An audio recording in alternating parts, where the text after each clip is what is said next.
Thank you. Good morning. I'd like to start with some figures regarding the Italian case, some figures on the demographic trends in the country, the possible impact of an aging population, and finally trying to figure out whether technological progress and AI can, to some extent, offset the current trends in terms of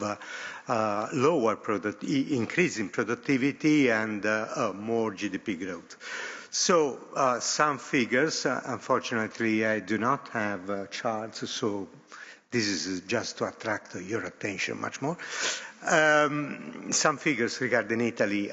First one is last year, only 355,000 children were born in our country, and this is the lowest number since the Italian unification in 1861, and minus 40% versus 2008.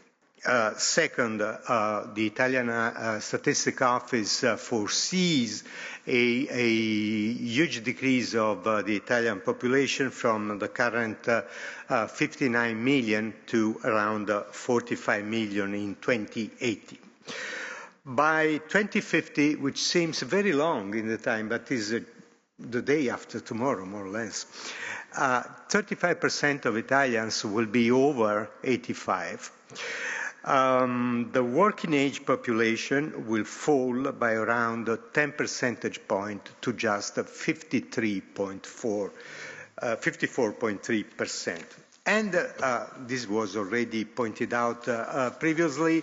We expect a household composition shifting in the sense that couples with children, one children more essentially, will account for 20% of households, while single-person households, I don't remember men or female, will rise to over 40%. The macroeconomic impact. It's clear that an aging population may affect economic growth. And what we are trying to understand is to what extent technological progress, as more specifically AI, might offer a solution. Why a decrease from longevity and population aging can have an impact on growth? Because when the working age population declines, the labor supply, all other things being equal, shrinks. And this inevitably, without any doubts, slows the growth of employment and potential growth. On top of that, an aging population is also changing the composition of consumption, so less durable goods, less cars, less, I don't know, furniture, whatever, but more demand for services such as related to health, personal care, cosmetics, for example, tourism and well-being. What is really important in a country with a huge public debt to GDP ratio is that an aging population has an impact on public spending, pensions, health care, social care, and so on.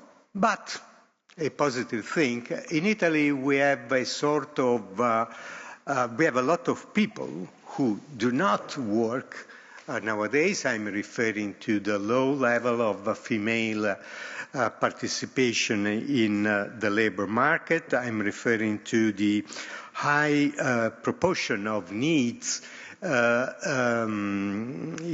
the country. There is an improvement from both sides, but for example, regarding the needs, we are last but one in the European Union.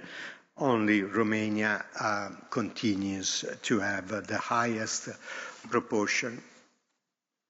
Italian women's, there is a slight improvement. The Italian women's participation, an improvement up to 60.8%, but well below the EU average, which is above 73%. So this can be a vital pool of human capital. Engaging them not only means to have more inclusion and cohesion, but also means supporting growth, productivity, and the capacity for innovation. But of course, I can anticipate a question from you, whether there aren't opportunities to create jobs for needs and female working people. It's difficult to engage this mitigating effect.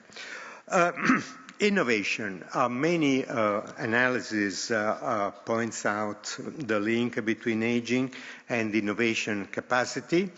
Where in the societies with a higher average age, there is less propension to take risks, entrepreneurships, and the adoption of new technology. And this can be a cause for concern, especially in a very, very competitive world where China, for example, has increased hugely its expenditure in R&D. Nowadays, Chinese patent applications are equal to a fourth of the global total. And the most dynamic countries in the world build not only the single patent, but a sort of ecosystem in which universities, businesses, financial capital, digital infrastructure, and public policy work together in a very integrated manner. Europe, very good as far as scientific and industrial base, but Europe, I can say, struggles in transforming all of these ideas, patents, and so on into innovative businesses. These considerations lead to the issue of productivity. So if the labor force is growing only slightly or even is shrinking, growth requires producing more value for every hour worked, so an increase in productivity. And this is also true for other reasons. For example, the equilibrium of public debt to GDP ratio, not only in Italy, but all over the world. It's the first time public debt to GDP reached 100% at global level. To preserve sustainability, you need to grow much more, faster than currently is. So the question I introduced is whether artificial intelligence can be relevant or not to increase productivity, to increase growth, and so on, so to offset this kind of weakness we are already experiencing. As occurs for many innovations, such as the internet, such as PC and ICT and other things, the innovation is neither immediate nor linear and depends on a lot of things. The adoption of AI is much more advanced in the States and in China than in Europe, where Europe has very, very fragmented figures. In Europe, some countries, particularly the Nordic ones, are further ahead. Others, including Italy, are lagging behind. And the reasons are well known. It's an issue of skills, digital infrastructure, and to some extent, managerial culture. which imply a very cautious approach regarding technological change. This doesn't mean that Italy is destined to become poorer and poorer, but as in many other episodes of the Italian history, Italy showed to be very reactive many times at the very last moment. This is not the case for the World Cup in these days, but okay, let me speak of a more serious thing. So, in other words, we need a qualitative jump, a qualitative leap to offset this trend. Italy show a lag in the adoption of AI in the corporates and even among young people, which is particularly strange, but it's a fact that it's an issue of not only of generational problems, but it's there is an issue of digital literacy. I use these words, which is very familiar with Elsa, which speaks very often about financial literacy, educational literacy, and so on. So we introduce a new literacy, digital one. The gap extends also to the structure of the skills available within the productive sector. We have that high proportion of needs, but at the same time, a huge mismatch between what corporates are asking for to hire people in their business and what the educational system nowadays offer. Coming back to AI, many people are scared about the possibility that AI can destroy, can have a negative impact on the labor market, reducing the opportunities for workers.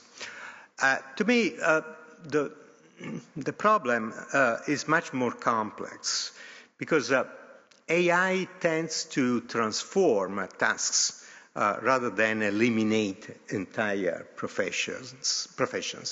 There is an interesting survey of the Federal Reserve of Richmond, which says that the main purpose why US companies are adopting AI is not for reducing the number of employees, is to have much more efficiency with the same number of employees. More efficiency, lower cost, and so on. But also from this point of view, the title of our conference starts with the word inequalities. AI can have inequality, can provoke inequalities because if you do not have sufficient training, if you not have so the right to education we usually have for schools, university, and so on. We should have the right to using AI in among not only this is not only for Italy but is everywhere. And the last topic is human capital.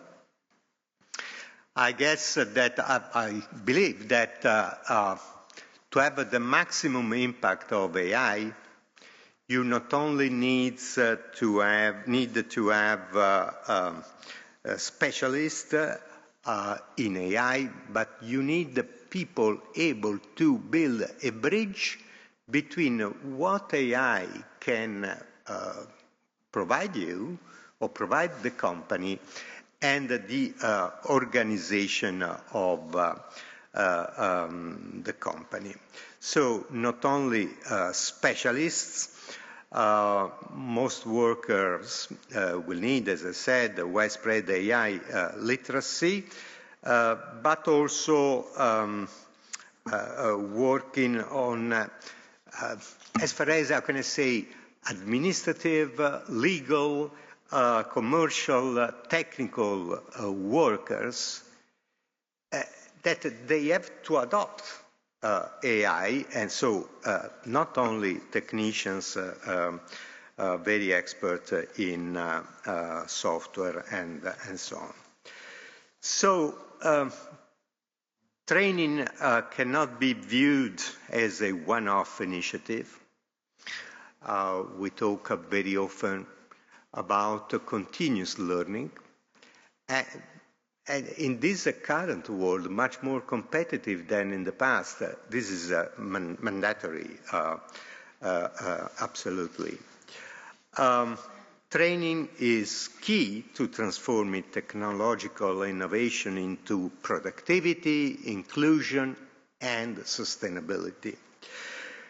For a company, it's not enough purchasing software or adopt an AI solution. The company must have people capable of understanding where to apply it, what data is required, what risks need to be managed, how processes will change, and what results can realistically be expected.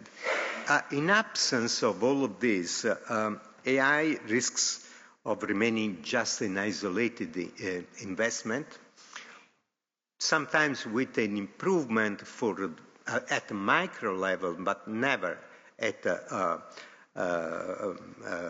macro level. I don't remember the economist who said, I see a computer everywhere, but I don't see any improvement in productivity. Right, thank you.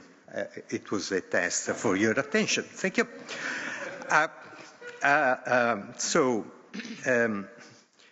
I'll skip about hybrid skills, but you know, it's fundamental to have both kind of skills, technological and also human, from a human point of view. So the key takeaway is that technology can help to increase potential growth, but it's a human capital that transforms this potential into tangible progress. I've just 2 minutes. So just to conclude with 4 points. So first, we said the aging population is a threat for GDP growth, inclusion, sustainability. Italy can mitigate this trend, improving female participation to the labor market, as far as reducing the percentage of needs, and I forgot to speak about working for a better management of migration.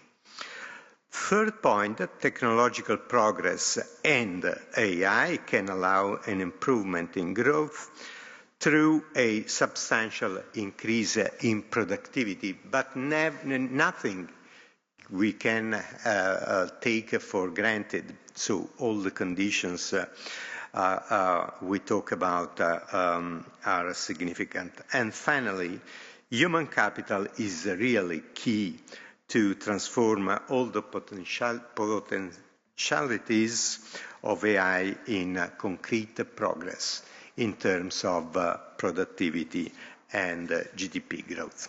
Thank you for your attention.